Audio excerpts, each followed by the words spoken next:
जिंदगी की डायरी में खुश आमदीद। आज की कहानी में फजर, हादिया और चचा जान हमें ट्रैफिक के अहम असूल सिखाएंगे। आज हम एक और सफा खोलने जा रहे हैं जिंदगी की डायरी का। तो चलिए दोस्तों, शुरू करते हैं। फजर और हादिया अपने चचा जान के साथ सड़क के किनारे बने पुख्ता रास्ते पर चल रही थीं। चचा जान ने मुस्कुराकर पूछा, बच्चों, बताओ हम जिस रास्ते पर चल रहे हैं इसे क्या कहते हैं?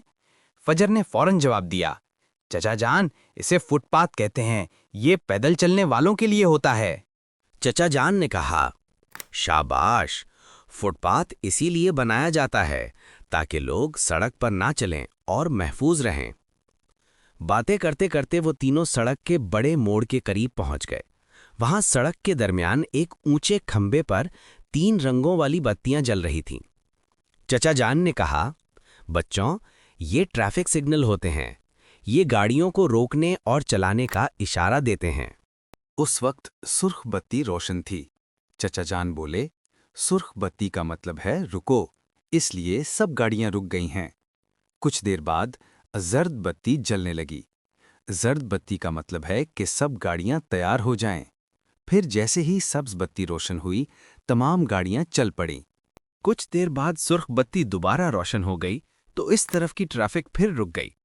चचा जान ने दोनों बच्चों के हाथ थामे और सड़क पार करने के लिए आगे बढ़े। उन्होंने जमीन पर बनी स्याह और सफेद लकीरों की तरफ इशारा करते हुए कहा, बच्चों, इसे ज़ेब्रा क्रॉसिंग कहते हैं। अगर हम इन लकीरों पर चलकर सड़क पार करें तो हमें कोई गाड़ी नुकसान नहीं पहुंचाती। ये पैदल चलने वालों के लिए महफूज रास्ता है। आखिर में चचा जान ने कहा, अगर हम ट्रैफिक के उसूलों की पाबंदी करें, फुटपाथ पर चलें, सिग्नल का इंतजार करें और ज़ेब्रा क्रॉसिंग से सड़क पार करें, तो हम खुद को भी और दूसरों को भी हादसात से बचा सकते हैं। यूं फजर, हादिया और चचा जान ने हमें एक अहम सबक दे दिया। जिंदगी की डायरी के अगले सफ़े में फिर मिलेंगे। अपना ख्याल रखिए। अल्लाह हाफिज़।